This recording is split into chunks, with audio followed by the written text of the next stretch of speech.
movement has room in this state house. The church has room in this state house. The judiciary has room in this state house. Parliament has room in this house.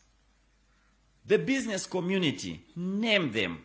And today, the labor movement has room in this house. That is what President HH has been able to do. So, in this interaction, colleagues, you are free. President HH is a free being. Yes, is a workaholic. This man you see before you is a workaholic. Goes to bed, sometimes I wonder, I receive a phone call, 0203.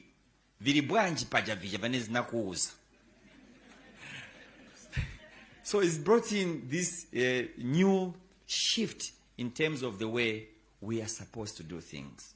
In conclusion, Mr. President, for any country to succeed, for any society to succeed, labor is key.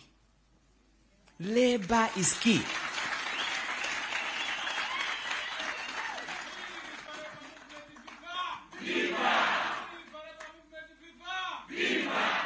Oh, muita viva. Viva, leva viva. Viva. Zikomo. Viva, church, viva. Viva. Zikomo. So, labor is key. You have a demotivated labor force, the production go down. Labor is key even at the level of presidency. You've got a president that is not serious, you will see it in the nation. So, because he also, Mr. President, is a worker employed by the people of Zambia. So, worker number one. So, that is what it is. So, you're very important. Feel free to interact with the president. In terms of the program, we will allow the president to welcome you to State House today. He will do that. Thereafter, we'll go into presentations. Allow me, Mr. President, to indicate that the presentations will be twofold. The first presentation will be before all the media houses that are here. Many media houses are here to make before you, Mr. President. Thereafter, there will be a camera session, which will be outside the media. I'm sure the labor movement have got other issues that they would want to bring to your attention, Mr. President. Thereafter, we'll be able to call it a day. So you are welcome. Allow me at this junction, Mr. President, to call upon you to give your welcoming remarks to the labor movement that is here. Mr. President.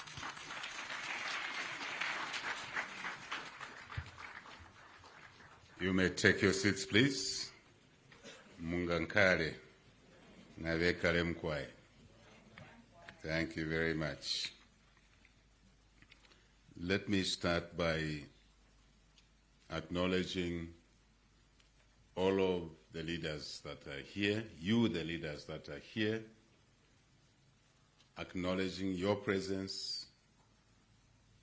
And I want to say, we welcome you here to State House. I call it the People's State House. I happen to work from here because you put me here. But this is your State House. As Levy put it, the State House, we have a principle under this leadership to make State House open to all citizens. All citizens. We've had meetings with your small number of leaders here, but today I'm so delighted that we have a bigger number here. Bigger number here. And really, that's the way it should be. Before I proceed in welcoming you by saying one or two things, let me recognize my colleagues that are here, Cabinet, Office, State House, team that we work with that is here. I also want to acknowledge the media. Many a time we take them for granted. And when we have a meeting like this, our stories don't come out, we complain. But we ignore them when they're doing a great service to us. So I recognize the media and thank you for being here at a reasonably short notice. Let me return to today. Today is a great day. This meeting is an important meeting. This is yet another occasion where we as citizens in different spaces, but for today, representing labor. I have a wider definition of labor. I think we demean it when we simply say labor. Today we have a gathering, we're privileged to host a gathering of skills. That's what labor brings to the table, isn't it? Skills, many of them, diverse skills that runs our economy. Sometimes we take it for granted. We see bread at the breakfast table. We don't even think of who produced the wheat, who milled the wheat into flour, who baked the bread. Truly, who transported it from the bakery to the supermarket or the shop next door to us?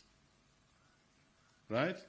Who sold it to us for us to take possession? They take the money, we take the bread.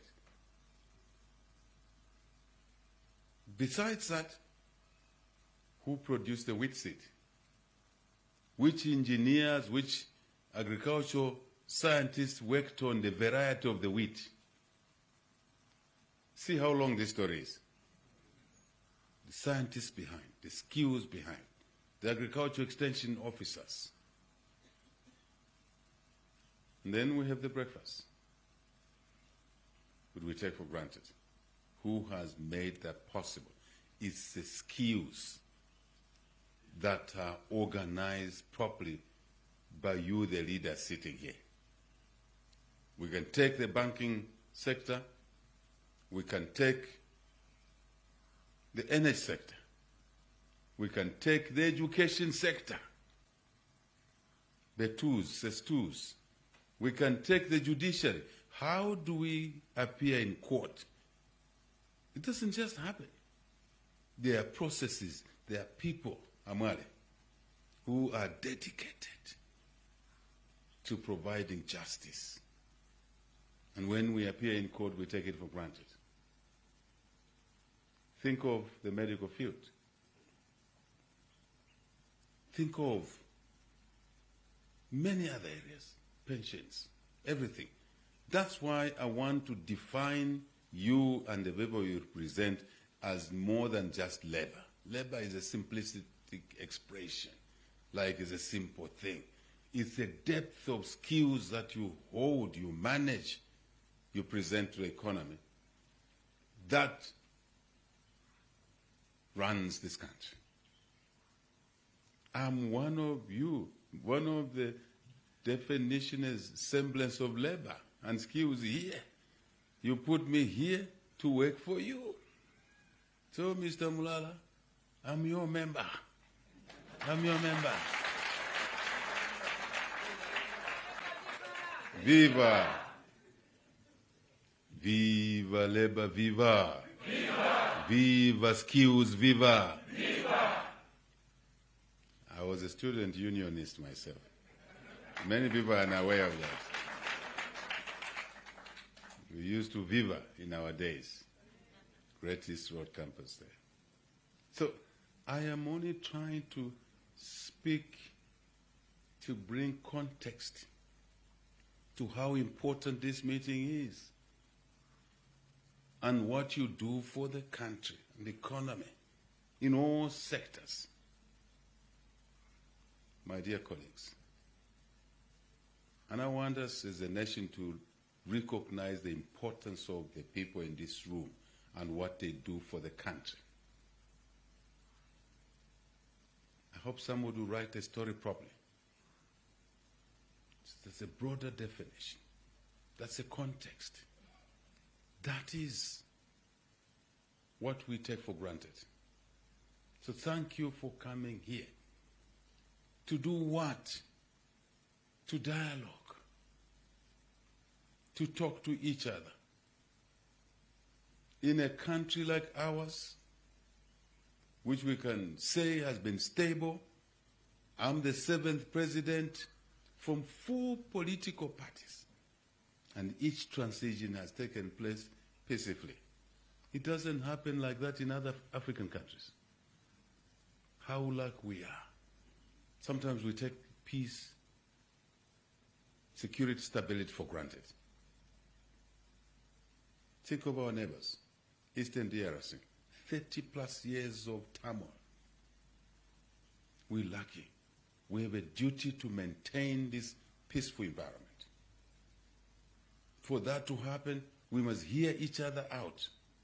Differences of opinion should not lead to street fights. It is dialogue. I'm a believer in dialogue. I'm not a believer in street resolution. I have seen too many people killed around me. You all know that, in my opposition days. I want us to act differently. Whatever the problems we have in the company A, let's sit down, union there sits down and talks to the employer. Employer needs labor, skills. Labor needs an employer. Government needs the employer and the employee. Tripartite partnership, isn't it? Is it not what we call it? We are good to deal with our issues in this manner. This is the most civilized way of reaching out to each other. And I want to really express my gratitude to you, the leaders, for organizing this beautiful meeting so that we can dialogue on anything, on everything, including the topical subject of constitutional amendments, to bring more women who have been marginalized in the House where laws are made, including laws to protect against gender-based violence. How can we make those laws without the women who suffer the most?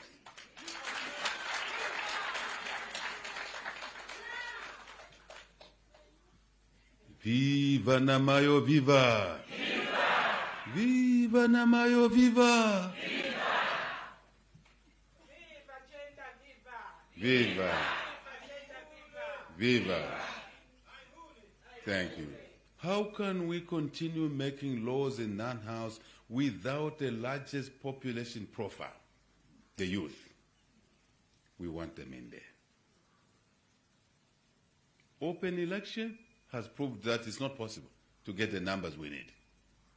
How can we leave those who live with disabilities, yet we're making laws that affect them? Sometimes discriminatory. They have to be there. Viva! Viva! So,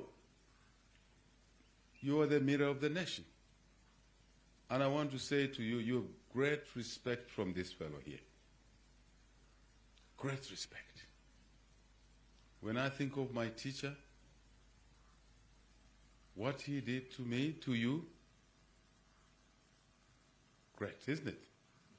Most of us here without education, we would have been something else. Isn't it? I told somebody yesterday, in Mulungu, that you, without education, you would be in Chinsali as a simple villager.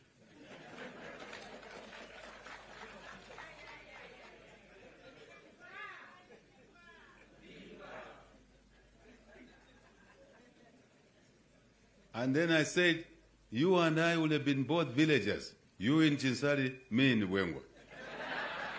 Just simple villagers. See what education has done. Viva! Education, viva! Viva! Viva! Agriculture, viva! Viva! Viva! Dialogue, viva! Viva! Viva! Law and order, viva! Viva!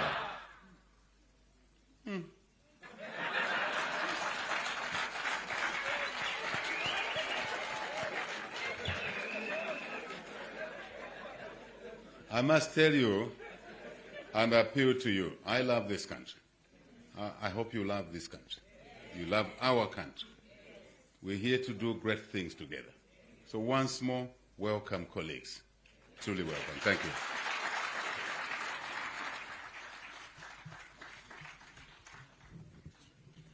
We can do better than that. Can we give the president a big hand?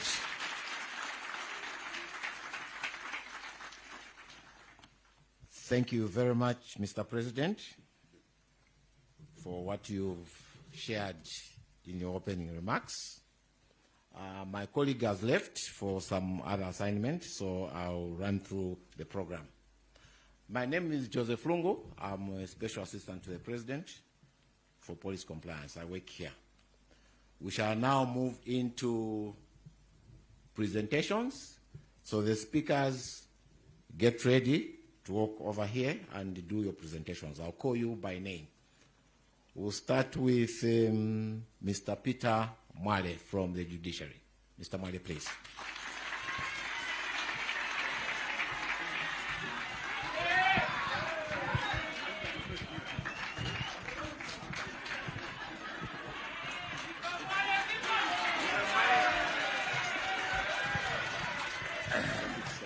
Yeah. All right.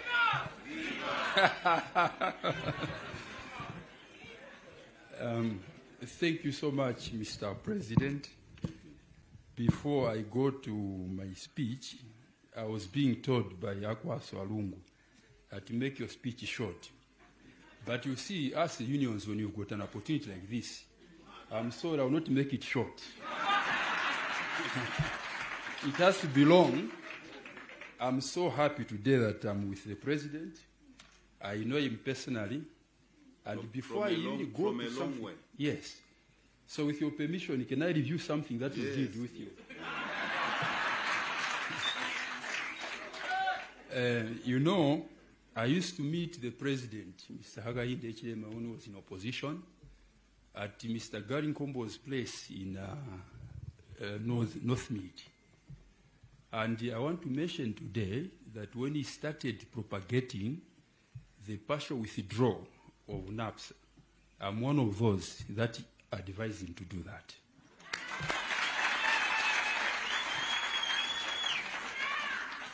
Your Excellency, we are happy today. I will introduce myself. My name is Peter Mwale, President, Judicial and Allied Workers Union of Zambia. We are the strongest affiliates of Zambia Congress of Trade Unions.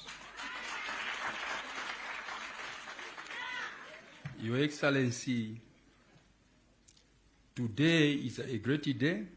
I didn't come alone from the judiciary. I came with my colleagues. What you have to know, perhaps some of you may not have known, is that the judiciary, 85% of the workforce are unionized. So when you see me here speak, I represent 85% of the workforce of the judiciary. In short, we are the ones who run judiciary. Your Excellency, that one, you know it. Yes. You know it. Your Excellency, we are here to offer solidarity to what is currently obtaining Bill number 7. Bill number 7. I'm not ashamed, Your Excellency, to stand before you or the nation to say, when I saw some NGOs come to you, I was watching live, they came to tell you that you should withdraw that bill. The following day, I almost marched here to tell you that don't withdraw that bill. Don't withdraw that bill. We, as affiliates of ZCTO, when it just started, we looked at all the 13 articles in that draft. We discussed it and agreed that we should support it. Our stance has not changed. That bill must go through. And tell all your MPs to support it, and it shouldn't fail. Okay. Again, as I conclude, I will try to shorten the speech. As I conclude, Mr. President, can I also review something else that I did with him? You know, during Bill 10, under the PF and Edgar Lungu, we as ZCTU, we did support that bill. And from ZCTU, I was one of those, and Mr. Njov, who were picked to go and oppose those that are supporting Bill 10. When it failed, I want to mention to you, this president you are seeing, he called me at his house, community house, to thank me for what I did.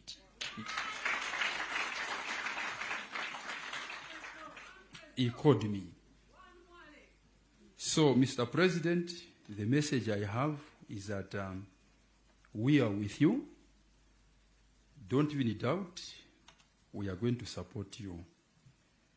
Right now, I want also just to mention a bit of the conditions in the judiciary.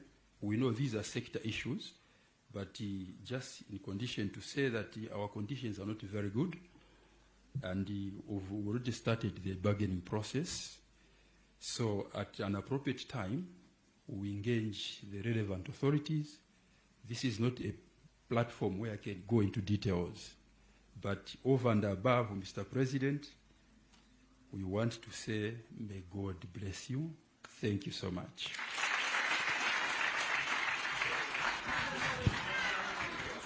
Thank you very much, Mr. Mwale. Give Mr. Mwale another big hand.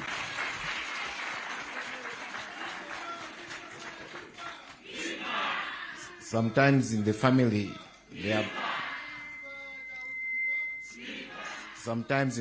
there are brothers who choose to ignore instructions. You're welcome, Mr. Mwale. The next speaker is Mr. Emmanuel Mwinsa from Zulao.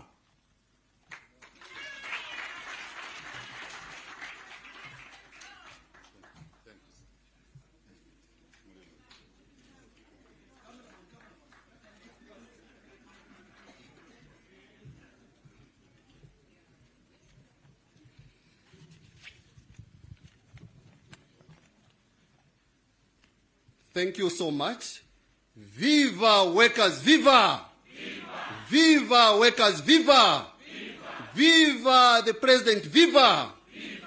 Thank you so much. May I start by recognizing Your Excellency, the President of the Republic of Zambia, Mr. Hakainde Hichilema, and may I also recognize all the leaders from the labor movement.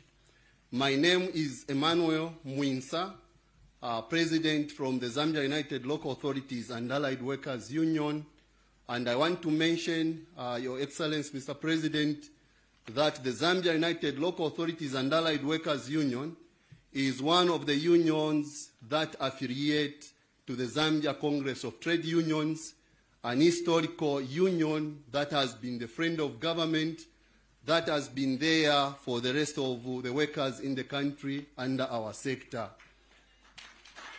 Your Excellency, I want to start by thanking you for the many strides that you have made in our country under the leadership.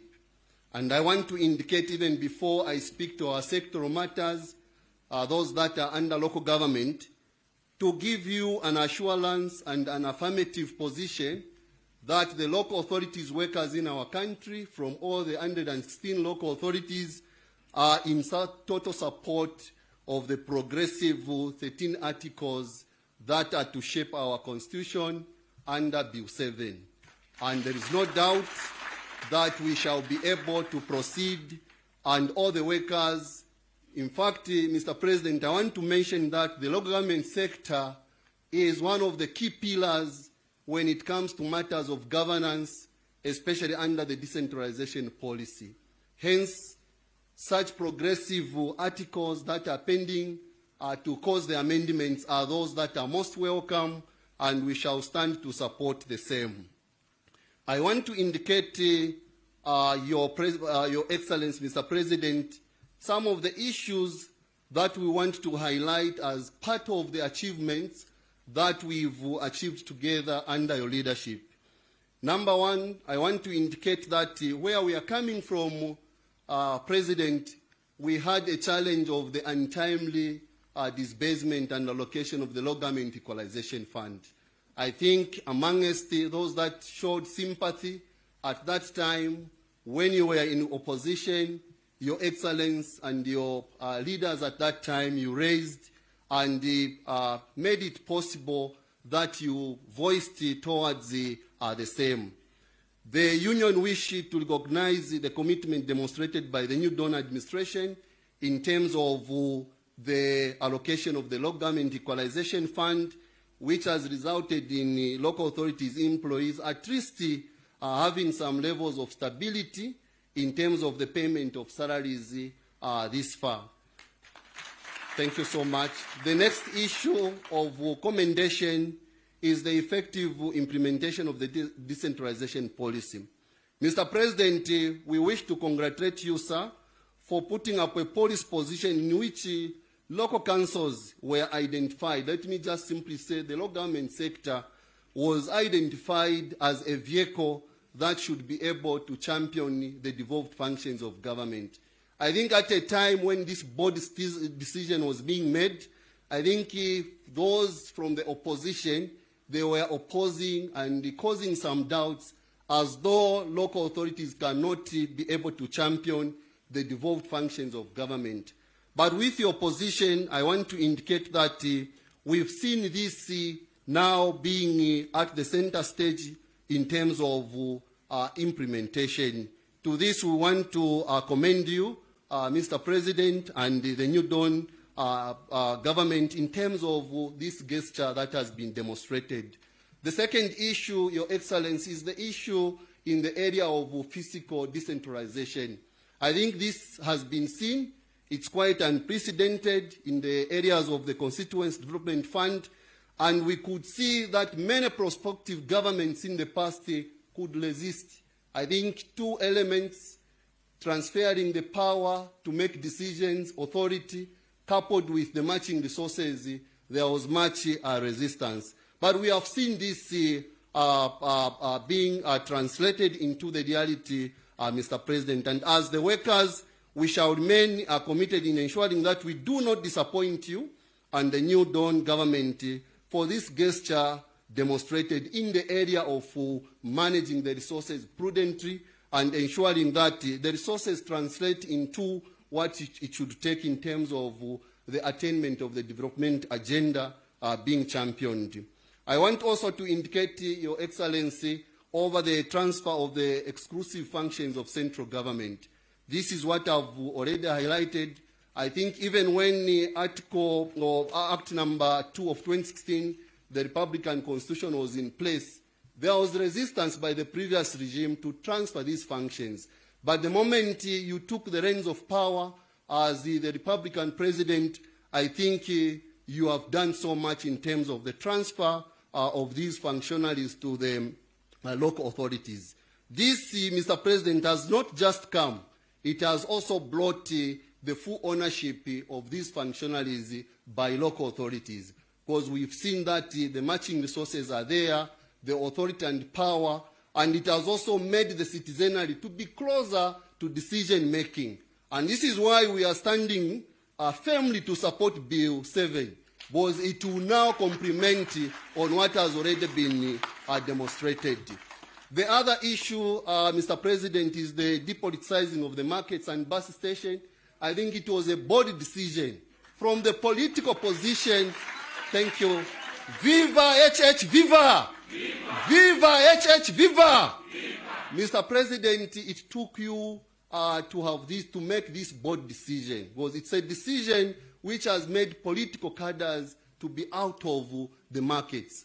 And now workers are able to operate freely, and including the membership of the general public are able to do the transactions properly, be able to manage the markets, and this is what we can give as a commendation. With regard to a few issues that we want to present that may require your attention and some kind of agency address, Mr. President, we only have one issue, and this issue is the unpredictable payment of salaries to council employees. And this, Mr. President, I want to speak to it passionately, Mr. President, having appreciated the strides made by the new donor administration in the highlighted areas, we wish to bring to your attention a matter of urgency that requires your intervention, which is the unpredictable payment of salaries to the employees serving under the local government sector. Mr. President, even as I want to speak to this matter, we've got a few proposals that we want to put across.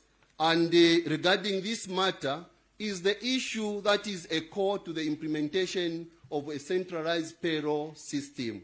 Many stakeholders have been misunderstanding when we call a centralized payroll system for local authorities. Having upgraded the local government sector into a public sector, workers want also to be regarded as those that are serving the government of our country. Mr. President, I want to indicate to say today a council worker has got no non-paid day. It means that these salaries are paid by individual councils at different dates. But I want to indicate, Mr. President, that a centralized payroll system must be established as a united platform to be owned collectively by the 116 local authorities in the Republic, in which true salaries are to be paid on the same day, meaning that we are not throwing this centralized payroll on the already existing payroll for central government. This should run as an independent payroll for all the local authorities. And the second thing, Mr. President, that we are bringing out are the local authorities to be able to declare a prescribed percentage of the repo revenues which they are able to collect within their jurisdictions. This can be done through the transit accounts, where all the local authorities, the cities, the municipals, are able to contribute to this centralized payroll system.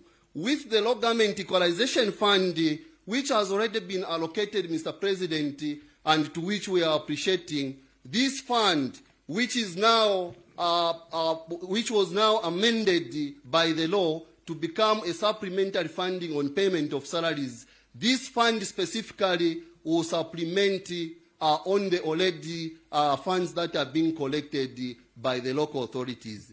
In doing so, Mr. President, we shall have the attainability of the centralized payroll system for the workers.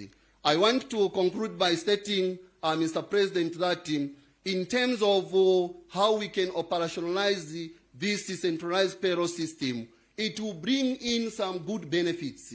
At the moment, there is a temptation where resources, President, that you have directed towards service provision and development, these funds may be tempted, there may be a temptation to misuse these funds. But when we separate the funds for personal emolument, then there will be a clear distinction where personal emoluments will be managed centrally. In the interest of time, Mr. President, I want to end here and just reaffirm our position from our sector that we are in total support to Bill 10. Thank you so much.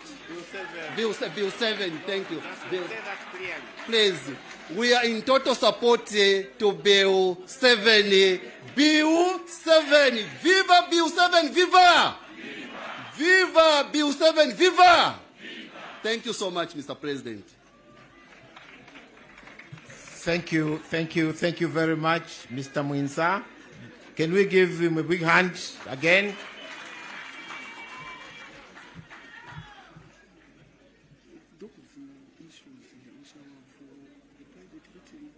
Thank you. Thank you. Thank you. Thank you. In the interest of time, it's been suggested that certain issues will be discussed in camera, especially where details are concerned. The next speaker is Ms. Pande Mwemba.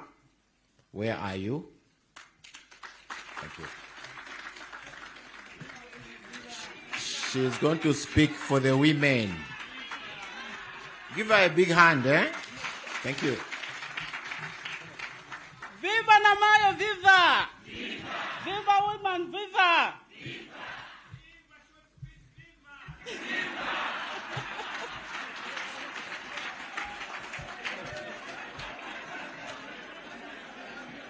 Your Excellency, yes, the President of Zambia, Mr. Hakainde Hichilema, I salute you.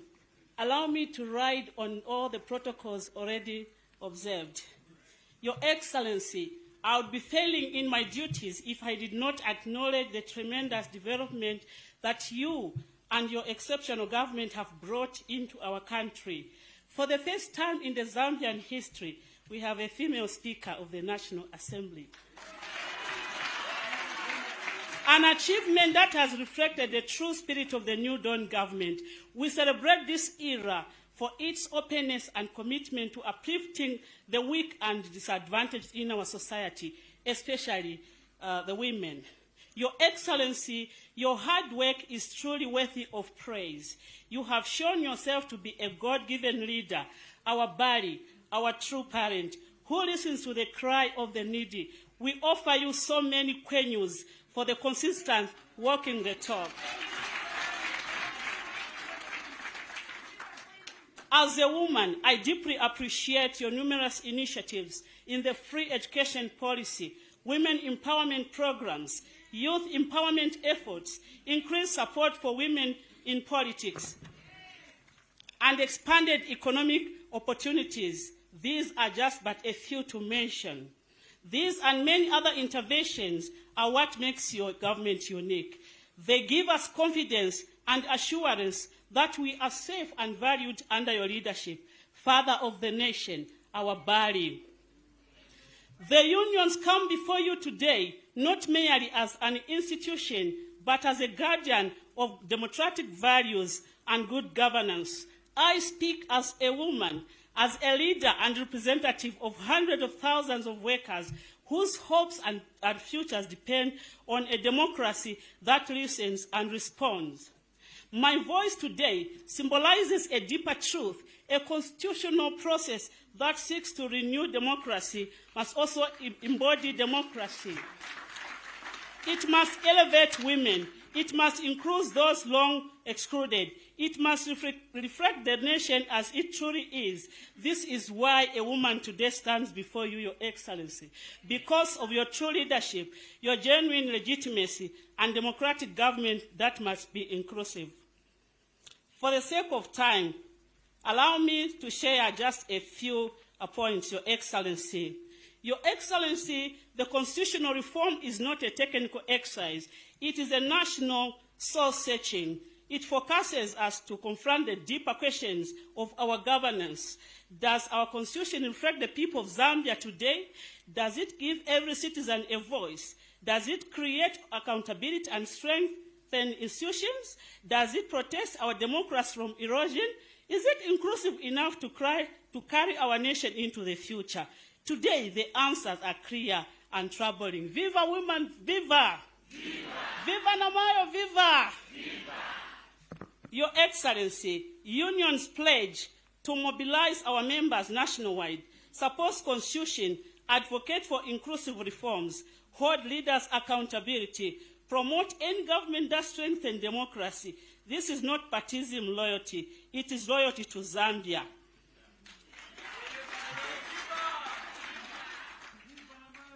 A call for presidential resolve.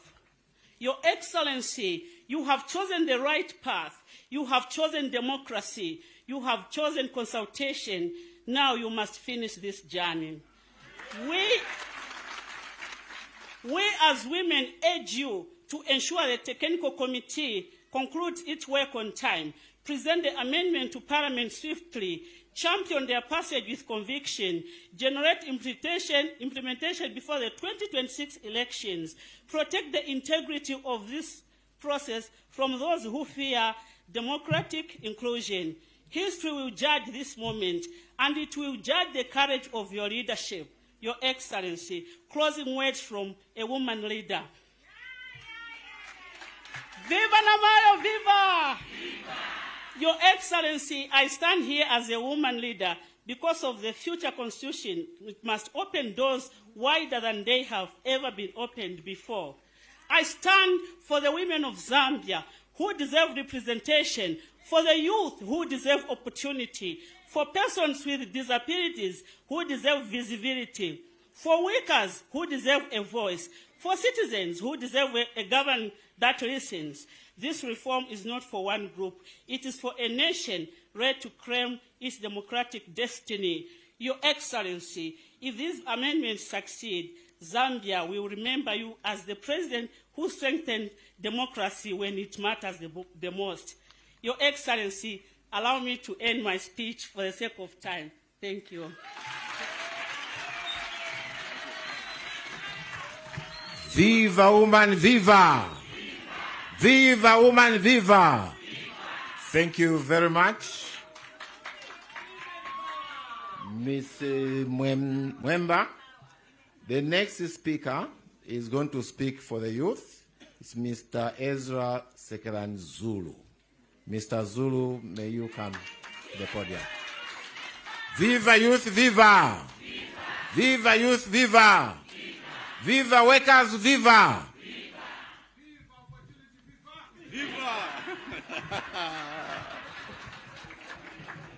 Muzimu wa youth mzimu. Thank you. President, my name is Ezra Sekelani Zulu. I'm a youth chairperson at Zambia Congress of Trade Unions. I sit at the highest decision-making table in the labor movement as a member of the executive board. Mr. President, I'm also sitting on the International Trade Union Confederation Youth Committee. And last week, I was elected by the Malawians and Zambians through a program called Program for Young Politicians in Africa, organized by SILA, powered by Green Forum. I'm here to put the voice of the young people and the young workers. Mr. President, the governments that came before promised us, whispered in our ears, and all the promises were in vain. We were forced to start canvassing this country.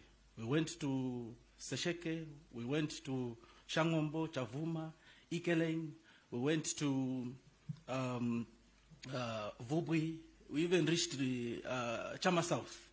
We went to Kazungula, trying to strengthen our young people and ensure that they take part in decision-making activities at all levels of leadership, wheresoever they are located.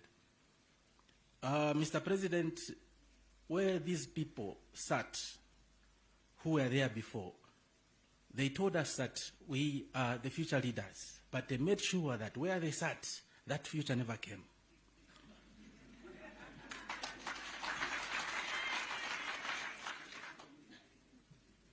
Now, we have an opportunity. Bill 7 has opened the doors of opportunity. And through the amendment number 3 and Article 47 and 68, when we peep through that door, Article 47 is telling us that enough is enough. We cannot allow and watch the old Madalas write and make decisions alone of the future they won't be part of.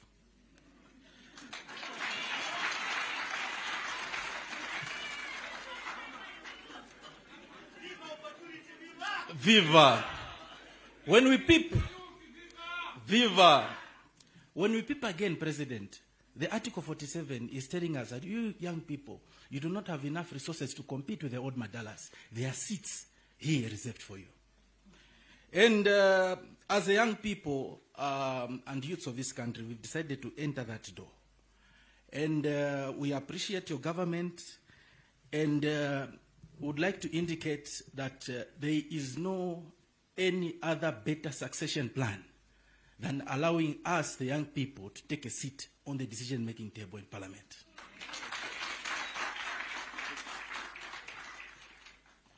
Mr. President, the bill has come at the right time where we have the capacity and the skills, meaning we are meeting this bill and the opportunities at a point of value. We have the skills, we have the capabilities, and we are ready to carry the mantle and take on responsibility. So we stand tall in supporting this bill as young people.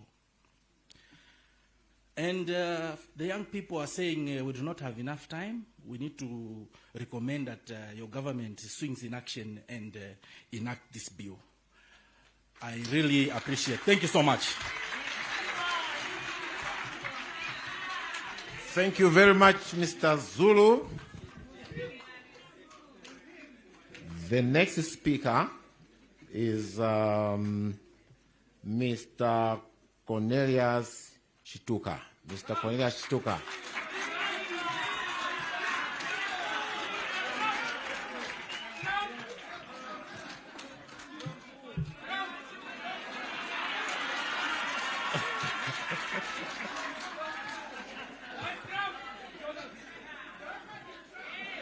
Mr. Chituka, this way. Thank you.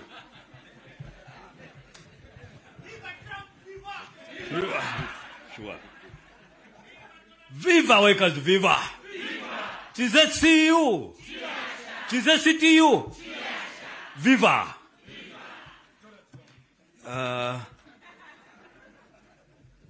His Excellency, the Special Education Teachers Union of Zambia, SPETUZ, comes before you today with profound moral purpose. We are educators who work on daily basis with learners with special education needs. These needs vary from visual impairment, hearing impairment, physical impairment, physical and orthopedic impairments, intellectual disabilities, autistic spectrum disorders, deaf blindness, health impairment, specific learning difficulties, emotional and behavioral disorders, traumatic brain injury disorders, giftedness, speech and communication disorders, multiple disabilities, just to mention but a few. His Excellency, we teach these children with very difficult conditions because there are no teaching and learning resources. The classrooms are not accessible, the resources are not there, and His Excellency, because of a gap in terms of the Directorate of Inclusive and Special Education, His Excellency, we have moved far and wide to advocate for this directorate, but to no avail. Today is our last chance.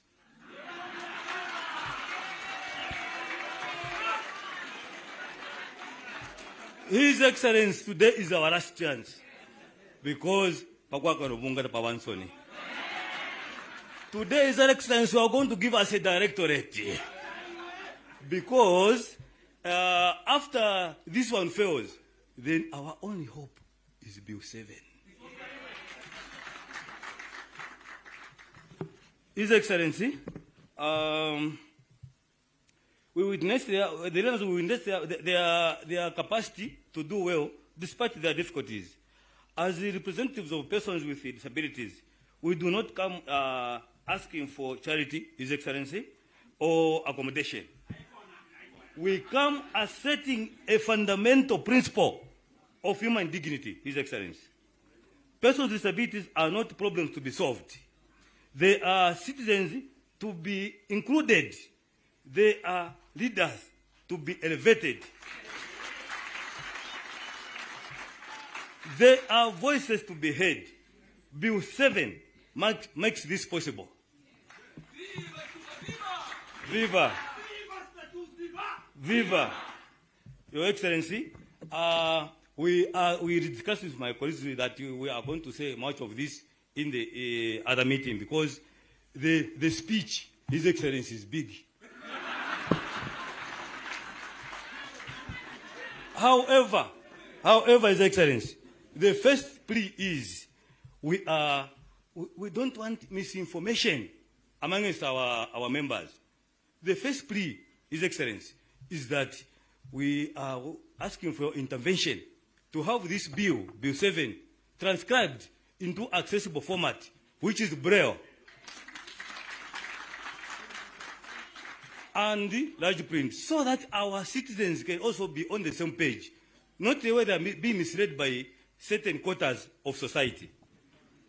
His Excellency, the Bill 7 offers 7 seats for persons with disabilities, which is a milestone. But apart from that, Your able committee, which you appointed, His Excellency, has recommended in that technical report that they have increased the number from 3 to 12. His Excellency. Isn't that marvelous?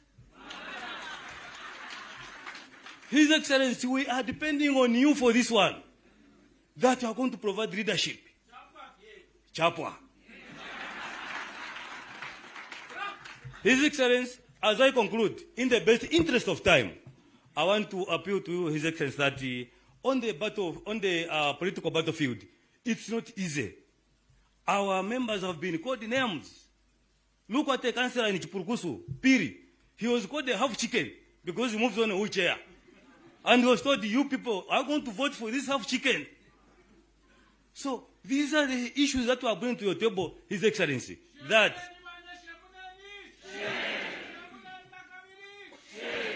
and like enough the way God works. This councillor even went through because he got a sympathy vote from the workers. And you know, the way it is, we may not have a person with a good heart after 2031 in the State House. Because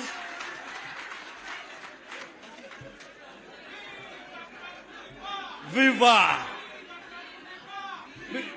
Because His Excellency, because of your goodwill, let me inform my colleagues here that His Excellency has appointed how many commissioners?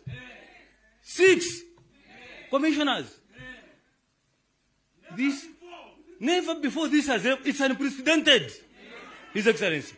Well, for the chair of the Monuments Commission, you have seen him doing the TLC, the one who is working on crutches.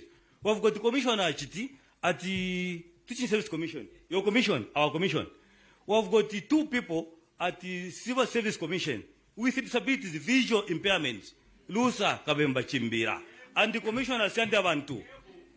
Those are there. And to mark it all, we have got our own DG, Frank Musukwa, at the Zambia agency. It's also a position of almost commissioner because it's the director level, which is M. His Excellency. His Excellency. We may not have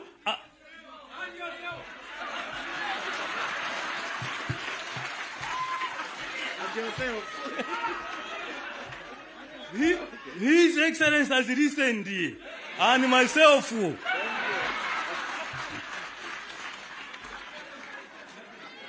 So, we are saying we don't want to depend on goodwill, His Excellency. We want to depend on Bill 7, which is going to guarantee seats for persons with disabilities in Parliament and the other decision-making positions. In the best interest of time, His Excellency, I may end my speech here. Thank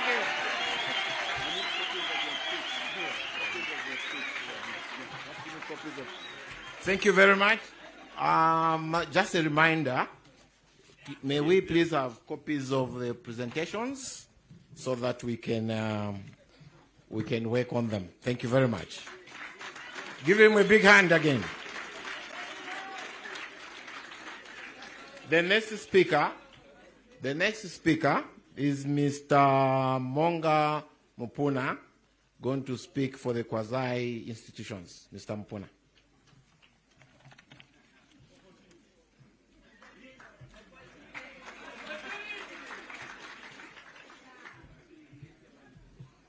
For those who have already made the presentations, may we have copies of your presentations, please? Send them over. Mr. Mpona. Thank you. Viva Workers' Power, viva! Viva! Viva Solidarity, viva! Viva! Viva Workaholic President, viva! Viva! Your Excellency, President of the Republic of Zambia, Mr. Hakainde Hichilema, I greet you, and I choose to ride on the protocols already observed. My name is Monga Mupuna, and that's not a transposition. They are arranged in that way. First name for first name. My name is Monga Mupuna. I come from the University of Zambia as General Secretary of the University of Zambia and the Allied Workers Union. We are 3 unions in that institution. I'm General Secretary of one, Unzau. The University of Zambia is a quasi-government institution, but I think the better term is it's grant-aided, it's GRZ grant-aided institution. And there are many other grant-aided institutions under ZCTU, for we come under the umbrella of ZCTU, to which we are affiliated. And a number of the other institutions in that bracket are covered, I think, in this brief remark that I'm going to make. I make also on their behalf, grant-aided institutions. We come here, Your Excellence, to just tell you one simple thing. Just one simple thing, but important at this juncture. We have come to say, Your Excellence, we support Bill 7. Simple.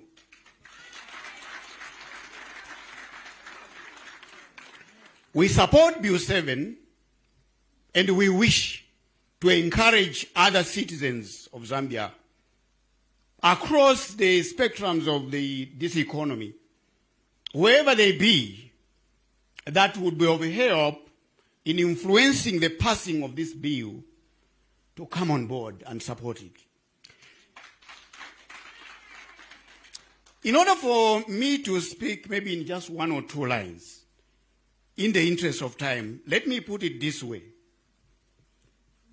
We do not, concerning Bill 7, Your Excellence, we do not allow ourselves to need to use an advanced microscope in trying to scrutinize this bill in the hope that we may find in it something that we disagree with, so that we may take a stance in that direction. We do not compel ourselves to need to scrutinize and bring a magnifying glass to say, may there be a place that we disagree with. Maybe because we simply do not like the people that are proposing that bill, and maybe those people are not the people that we would wish to agree with. We have chosen not to allow ourselves to bother like that. We have scrutinized Bill 7, all 13 clauses of it, and when in scrutinizing Bill 7, we scrutinize Bill 7 for the sake of Bill 7. That's not a mistake, that's a deliberate thing. We have scrutinized Bill 7 for the sake of Bill 7, in its own right, as a bill. And Mr. President, we find it very progressive. That's the message we bring.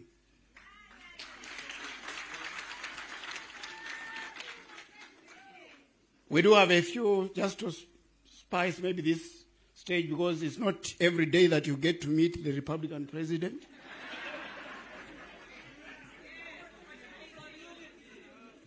Just because of that.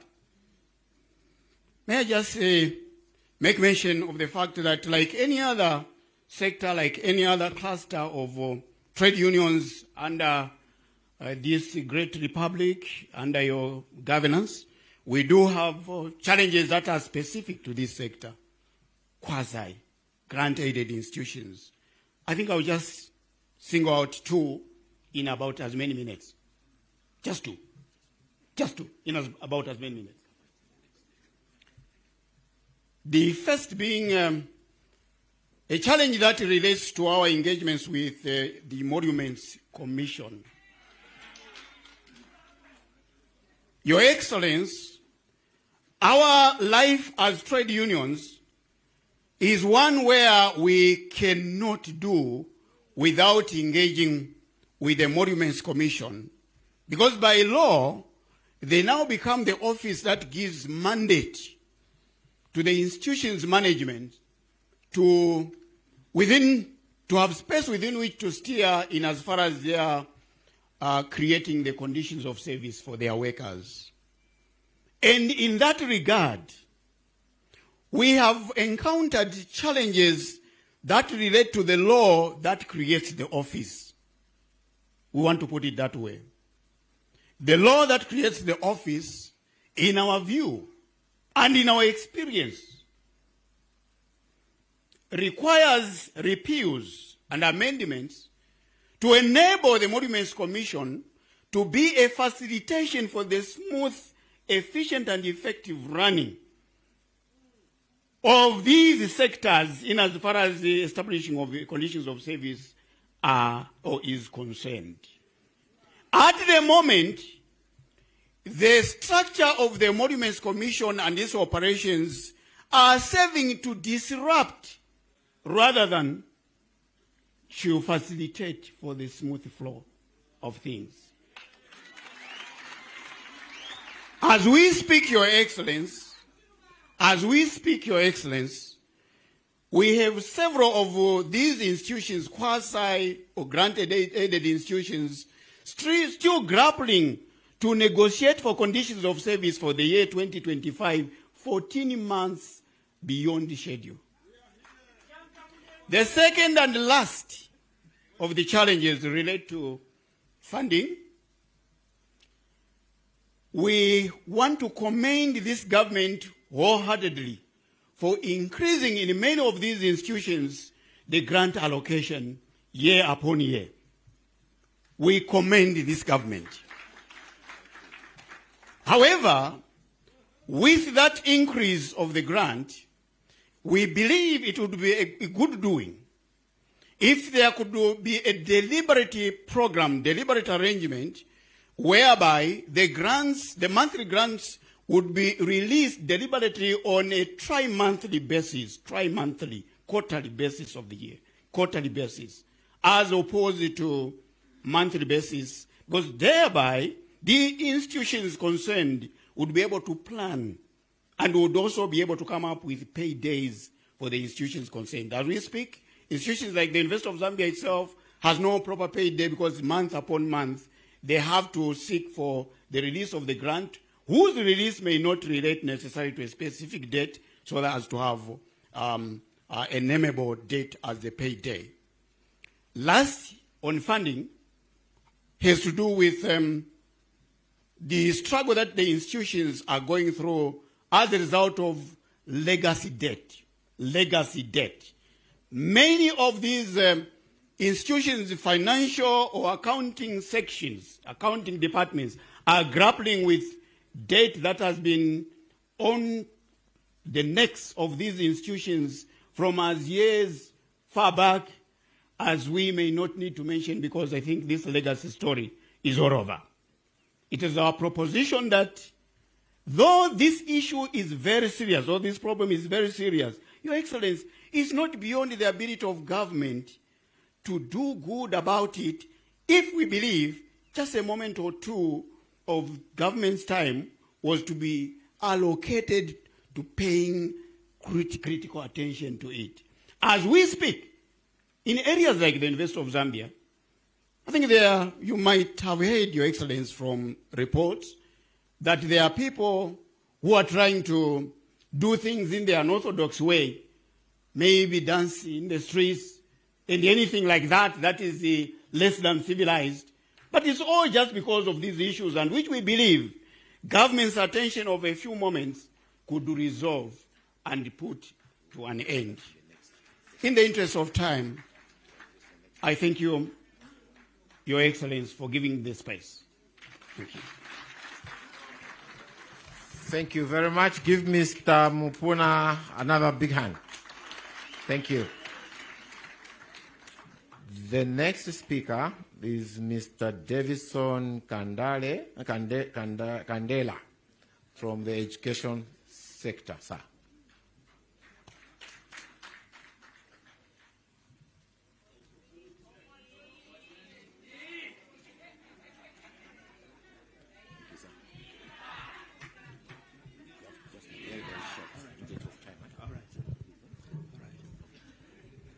Thank you very much, Mr. President. Taking for granted that protocol has already been observed.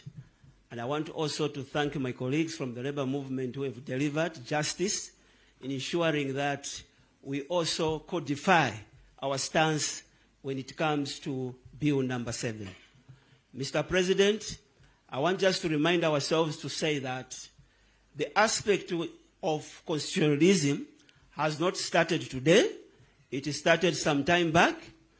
Us who are coming from academics, we have learned that we've had several commissions that came through in our country where people had to add a voice, where they had to add Kaizen to ensure to it that we are where we are because there was an approval of progression when it comes to matters related to constitutionalism.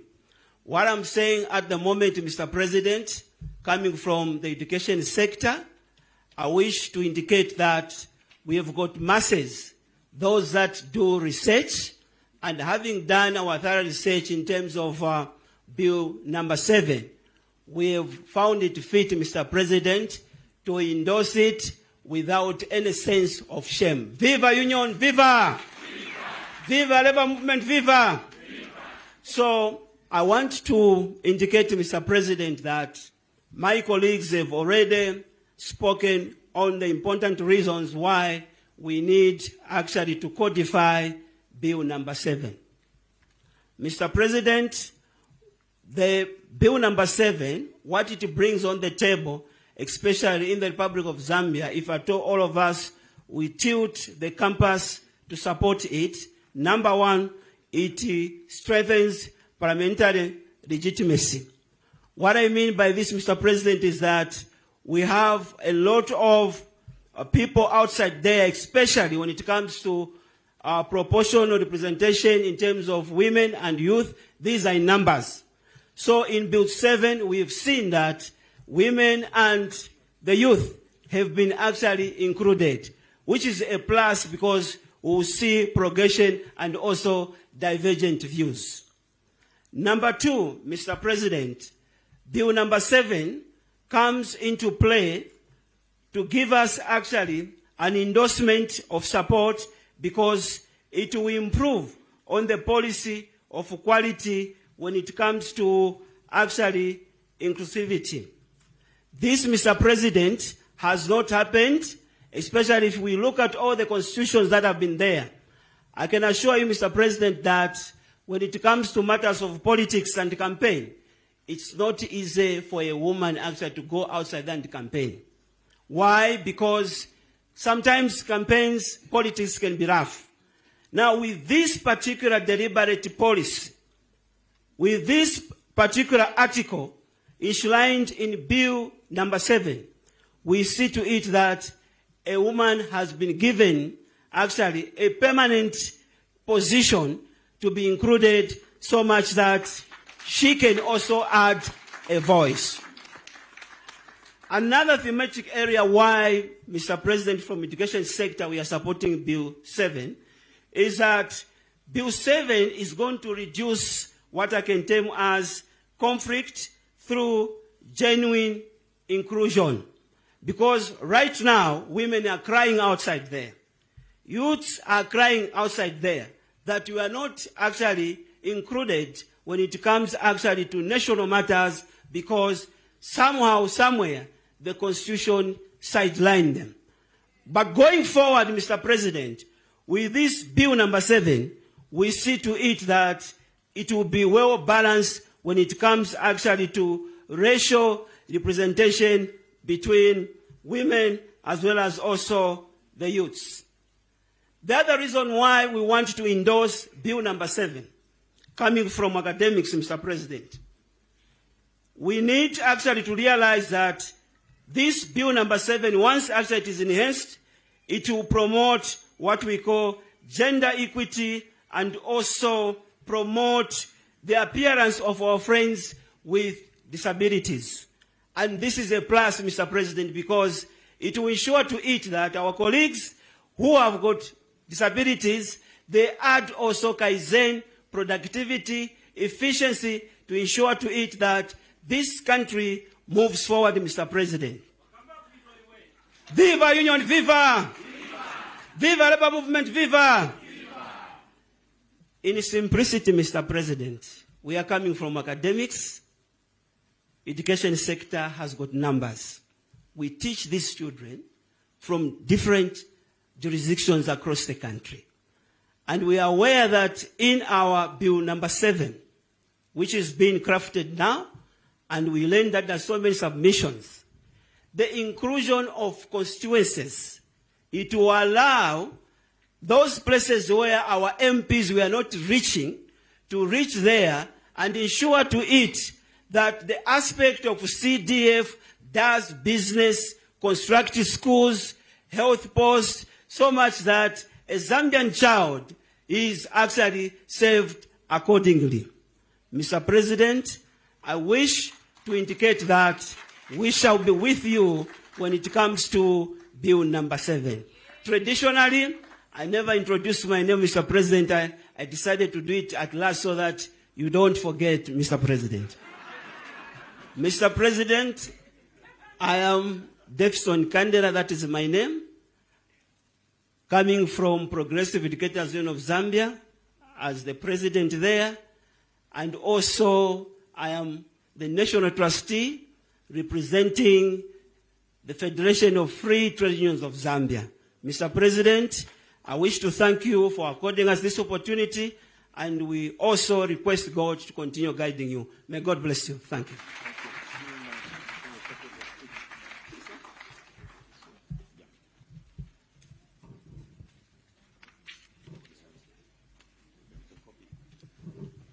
Thank you very much, Mr. Kandela. As we come to the end of this section of the engagement, it's my privilege now to call upon the President, I don't know with a small p, the President of the Zambia Congress of Trade Union, Mr. Blake Brother, to make his presentation. Mr. Brother, please.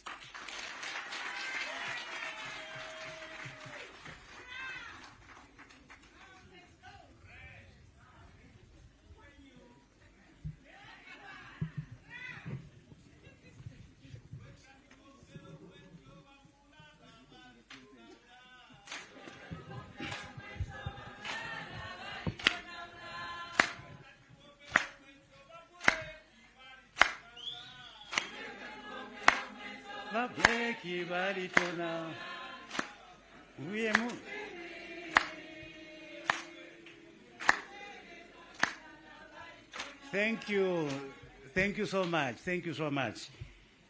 Your Excellency, the Republican President, Mr. Hakainde Hichilema, Cabinet Ministers who have joined us, the staff members of State House, and those who manage your diary. Thank you that you have done things differently. In the past, party vigilantes were able to come to State House than the workers. Your Excellency, before I speak, you hear the message. We have a banner, and the message is loud and clear. We don't fear as workers when it comes to stand and do what we believe is right. I have not come alone. We are not like those others. When they speak, that's how we call them. And they make statements which do not represent the national interest of people. But we come from a large constituency. And as I was coming, messages were saying, what about us? All the regions of the country, our members were calling, and we said, we cannot bring the economy to a standstill. And these grounds were not going to be able to accommodate all the leaders. Before I make my few remarks, Mr. President, allow me to know that I'm accompanied by national center leaders drawn from our affiliate unions across all sectors. I would love them, wherever they are, to stand up. If the president of the union is not available, general secretaries, please stand up, mention your names, and wave to the president. Like you said, viva an opportunity, viva. So can we stand, all the leaders drawn from across our constituencies, please stand up. You mention your name, just a wave to the Republican president.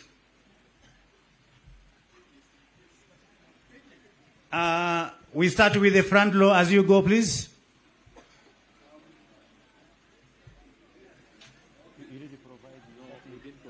Are you able to shout? Are you able to raise your voice, Mr. Mwale?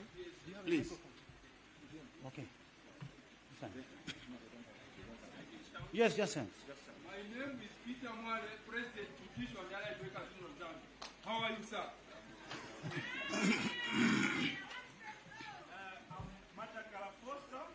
From United Public and Allied Workers Union of Zambia. Good afternoon, my President. My name is Nelson Wale. I'm Secretary General at the Federation of Free Trade Unions of Zambia. Thank you. Yes.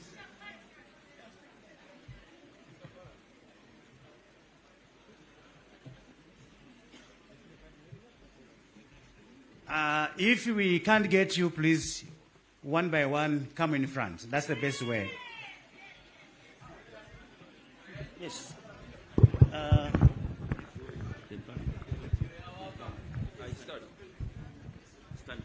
Okay. My name is Peter Mwale, President, Judicial and Allied Workers Union of Zambia. How are you, Mr. President? Good afternoon, Your Excellency. I'm Matakala Foster, President for United Public and Allied Workers Union of Zambia. Thank you.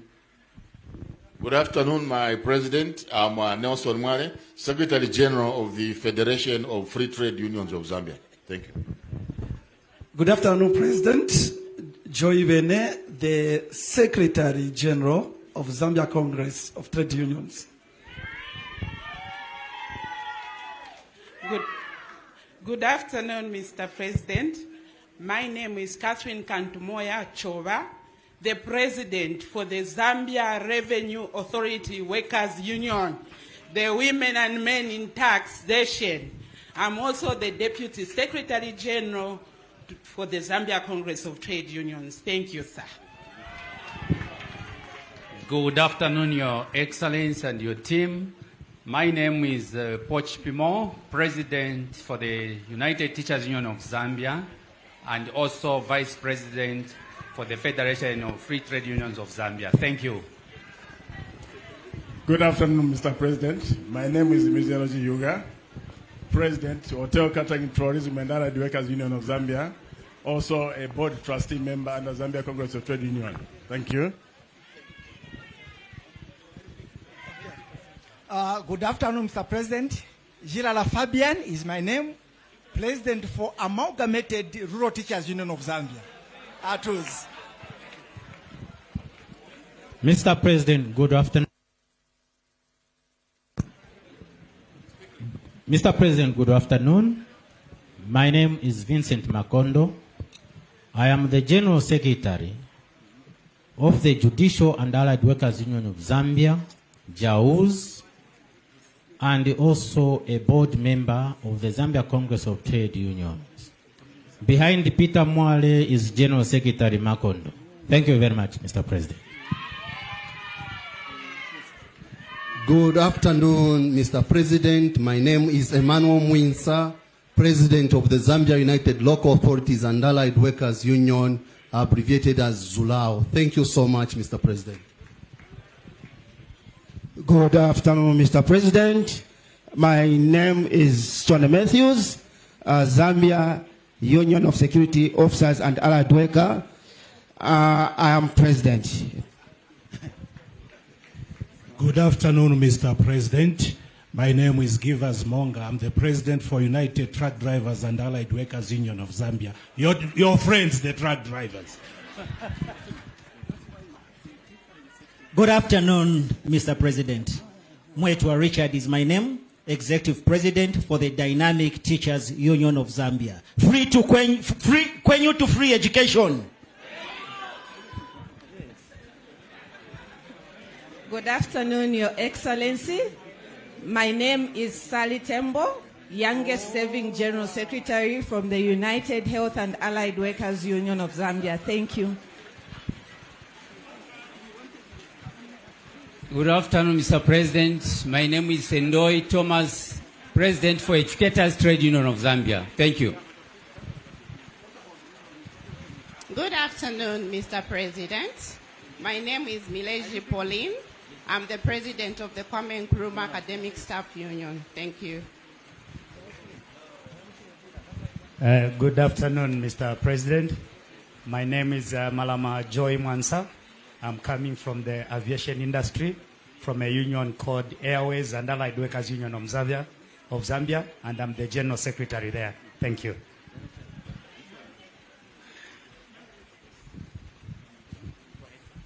Mr. President, good afternoon. My name is Bruce Mumba. I'm coming from the aviation sector. Airways and the Allied Workers Union of Zambia, we make your flight safe. Thank you so much. Good afternoon, Mr. President. Anoj Funtwe is my name, General Secretary for the first union in Zambia, which is National Union of Public Service Workers. Thank you. Good afternoon, Mr. President. Stondo Kumatongo is my name. I'm the Deputy General Secretary representing my General Secretary, who is not here, from Zambia Union of Government and Allied Workers. Thank you, Mr. President. Good afternoon, Mr. President. My name is Simon Stone, and the President for National Road Sector Agencies and Allied Workers Union of Zambia. Good afternoon, Mr. President. I'm Dr. Smakando Slongwa, coming from Kwame Nkrumah University Academic Staff Union. I'm the General Secretary. Good to see you. Good afternoon, Mr. President. Molongo Martin is my name. I'm the General Secretary for Zambia Union of Nurses and Midwives Organization. Thank you. Good afternoon, Your Excellency. I'm Matilda Chomba. I'm the President for National Educators Union of Zambia. Good afternoon, Mr. President. Kabinda Mtale is my name, Executive President of the Zambia Union for Teacher Empowerment. Nice to meet you after a long time, Mr. President. Good afternoon, our hard-working President. May I also recognize the presence of our hard-working ministers present here. Douglas Siakalima is there. I think you have seen what we have done together. I'm Sinkara Henry from Betos. I'm the General Secretary. Good afternoon, Mr. President. My name is Adon Sakala, General Secretary of the Grain and Meat Workers Union of Zambia. The wheat that you talked about, and this is the union, this is the Black Mulala's constituency. So Black Mulala is president of the Grain and Meat Workers Union of Zambia as well as the ZCTU. Thank you. Good afternoon, Mr. President. My name is Tukia Mnyemesha, and I'm president for National Union of Commercial and Industrial Workers. Thank you very much. Good afternoon, Your Excellency. My name is Cornelius Chitukwa, General Secretary, Special Education Teachers Union of Zambia. This is a union which looks after the interest of workers and teachers with disabilities in this country. Thank you. Good afternoon, Mr. President. My name is Hobson Abels Mwanza. I am the General Secretary for Progressive Educators Union of Zambia. It's nice to see you.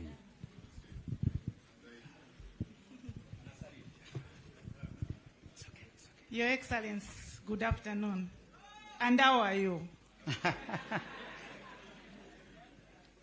I am Dr. Charity Kampamba, PhD.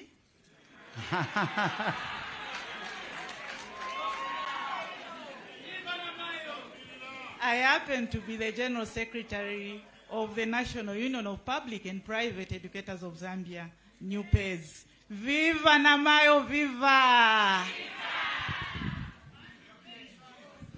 Good afternoon, Your Excellency. Good afternoon, our Honorable Minister, Education, and all the ministers present. My name is Ngonga Temo. I'm General Secretary, United Teachers Union of Zambia. Tuamene kamana. Good afternoon, Mr. President. I'm extremely humbled today to be just a few inches away from you. My name is James Liambai. I'm the president of Zambia Bus and Taxi Workers Union. Good afternoon, Mr. President. My name is Sidney Mlenga, the General Secretary for Zambia Union of New Generation Public and Allied Workers. Thank you. Good afternoon, Your Excellency and Honorable Ministers. I'm the General Secretary for Professional Teachers Union of Zambia, Dr. Kangwa Msenga. Good afternoon, Your Excellency. Malema Charles, Zambian version, is my name. And I want to say, Babari Mwaritona Ola. Thank you. Good afternoon, Mr. President, Your Excellency, and the ministers. My name is Monga Mupuna, General Secretary for the University of Zambia and Allied Workers Union. Good afternoon, Your Excellency. Good afternoon, Cabinet Ministers. I'm Evans Chungu, the Deputy Secretary General in charge of in charge of finance and business for Zambia Congress of Trade Unions. Yes. Additionally, my constituency is Basic Education Teachers Union of Zambia. I'm the senior trustee there. Thank you.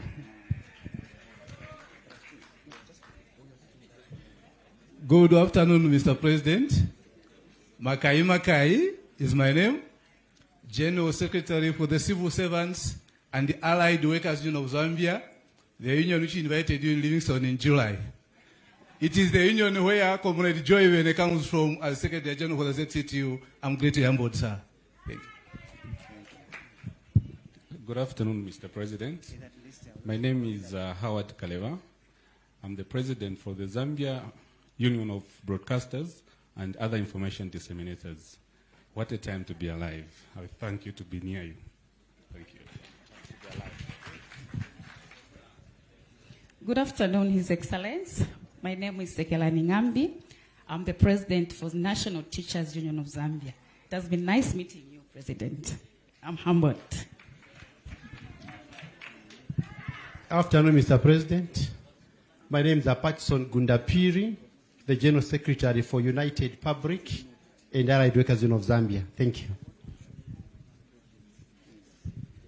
Good afternoon, Mr. President. My name is Emmanuel Muila, National Union of Technical Education, Lecturers and Allied Workers President, representing TVET sector. Good afternoon, Your Excellency. My name is Walwita Saira, President, Physiotherapy Union of Zambia. Thank you.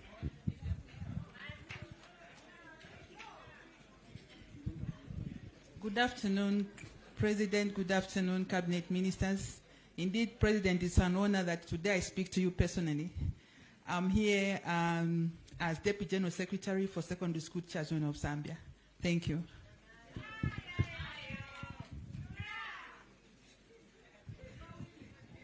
Viva workers, viva!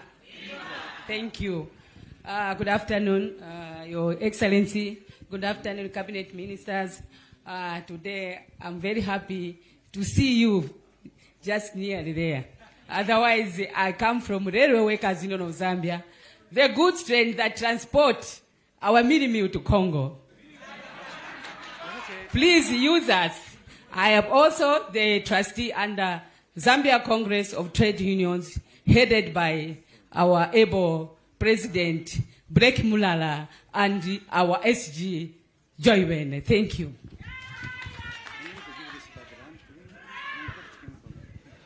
Good afternoon, Your Excellency. My name is Stephen Chanda. I'm the General Secretary of Zambia Union of Security Officers and Allied Workers. I also sit on the ZC2 board. Thank you. Good afternoon, Mr. President. My name is Ulanda Kosten from Zambia Teachers Union. Thank you.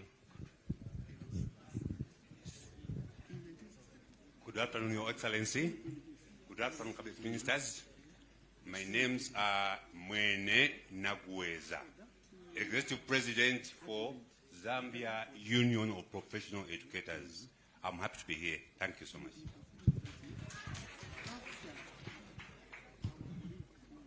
Greetings, Mr. President. Greetings, honorable members. My name is Anderson Haninga, General Secretary for National Union of Transport and Allied Workers.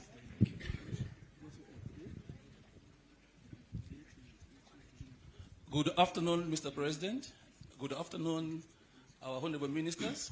My name is Chiyo Kakonde Sani, Deputy General Secretary from the Zambian National Union of Teachers.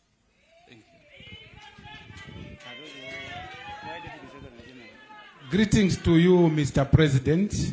My name is Chingobe Oniva Mazoka, President for Agriculture, Technical and Professional Staff Union of Zambia, the only union that looks after the extension and vet officers, mainly behind the bumper harvest. Vivo Kuriabuino Viva!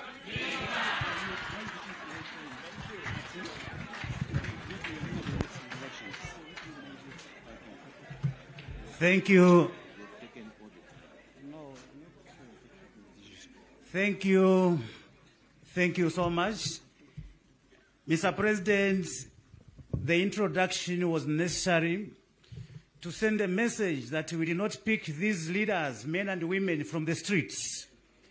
But these are workers with the pay slips available.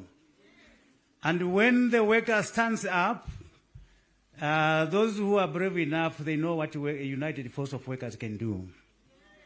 On behalf of the Zambia Congress of Trade Union, the Federation of Free Trade Unions, and all the labor movements gathered here this day, we want to speak on behalf of our member that we did consultations. We are not like Badabambi, who want to go in a boardroom, 3 of them, then they come, they say, no, we have made a stance. And we want to send a message to the country that we, as the Zambia Congress of Trade Unions and the labor movement, we have followed and watched the debates. And the time has come for us to make our stance. And our stance is not going to be shaken by few individuals who failed during their time, and then they are possessed with the greedy. Your Excellency, when we were consulted, we were met by members of the opposition. Some of them, they were telling us that the timing is very bad. And we were asking them, what is the best time? They were saying, this is an election year. Then it reminded us that the Minister of Education, history, if it's made into a subject which our young ones should learn compulsory, that would be very important, because history will tell us where we are coming from, where we are going, and where we are. But we don't know where we are going if we can't understand our past. And here's what we got. In 1964, there was an amendment which was done to our Constitution, which was enacted on 24th October 1964. The general elections were held in January the same year. And the Constitution was enacted 10 months after the election, meaning the review started a few months before the 1964 general elections. The 1973 Constitution, it was enacted on 25th August 1973. This was 4 months before the general elections, which were held in December 1973.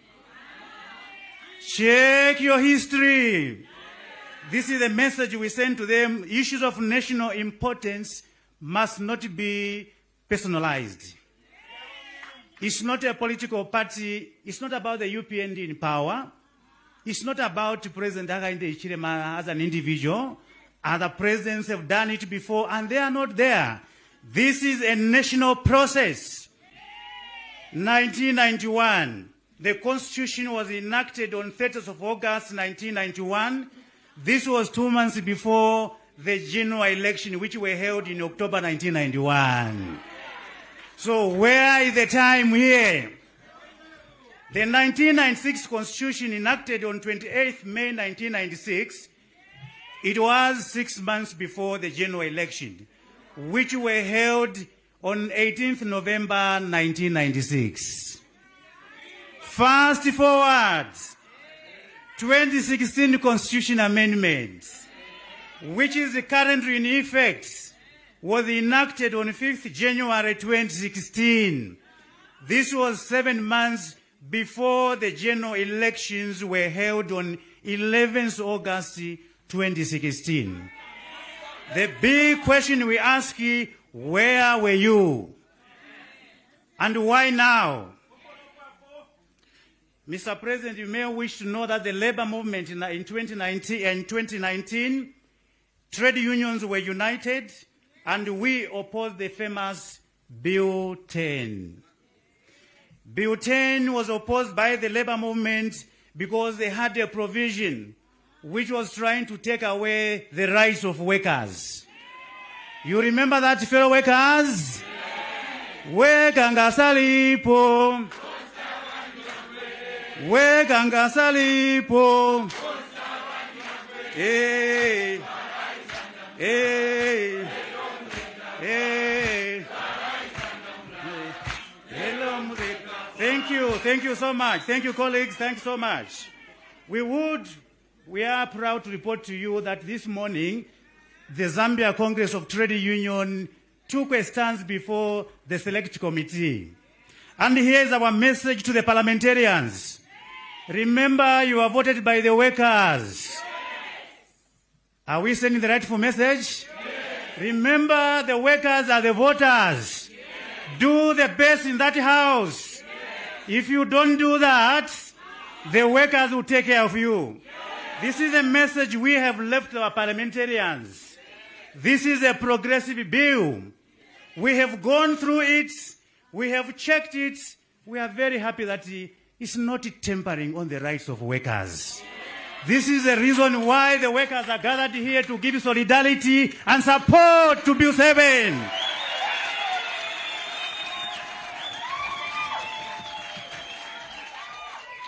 We took a position, we were quiet, and we were just watching to see what was going on.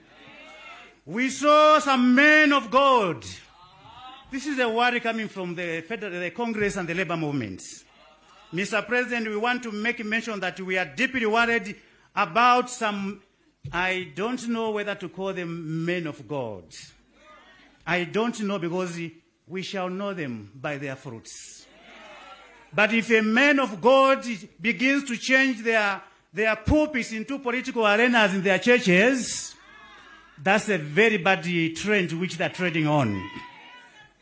And we want to invite them, perhaps, Mr. President, in a better way, you can organize a flight to go to Rwanda and visit that genocide. There is a church in Rwanda where one priest misled people to say, come and hide in this church during the genocide. And when the members were running into that church, he called the phone to say, come here and butcher them. 2,000 innocent people were butchered and died in that church in Rwanda. We are worried when we see men of God who are supposed to preach peace, love, and unity. Those who should call us who are sinners to Jesus, and preach the message of repentance. They have turned their pulpits into political areas where they are now shooting irrelevant statements. Abash to political statement from churches, abash. Abash to political statement from the pulpits, abash. We, the workers, we have made it that when we see these men of God in these white robes, if they begin to preach a sermon of political, our message is leave them to preach to the empty churches. We want a message of love. We want a message of peace. We want a message of dialogue. And the dialogue has been, I think, the theme of your administration. What else can we do? We are gathered here as the labor leaders, something which is historic. And I hope, Mr. President, going ahead, let's create time where you are able to interact. We are proud of what you have done. We want to make this appeal when we made our submissions. We looked at the provisions, the progressive amendments which we have proposed. We looked around in Africa and we checked our colleagues as we interact across the globe that workers, this is the opportunity for the workers, Mr. President.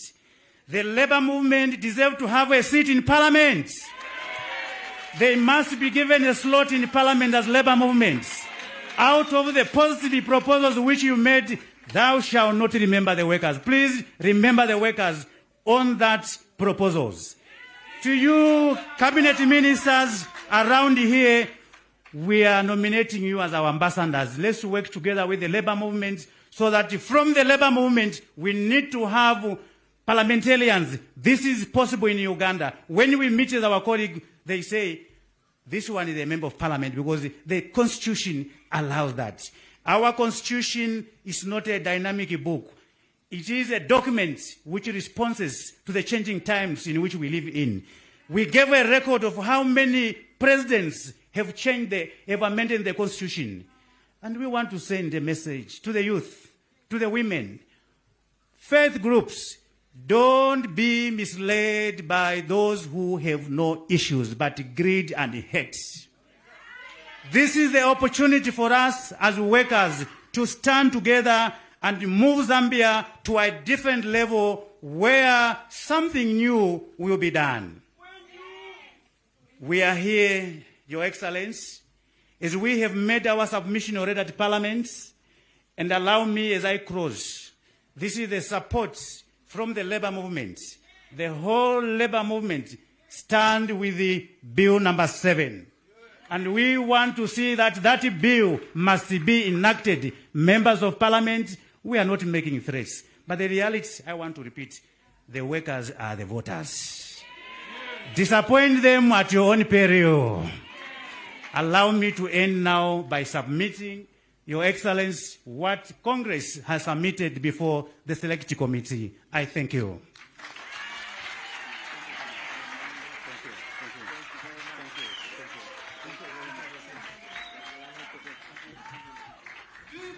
Give the President another hand, please. Viva workers. Viva workers. Viva workers. Viva women. Viva the youth. Thank you very much, President Blake Mulala, for that presentation. We shall now go into what is described as a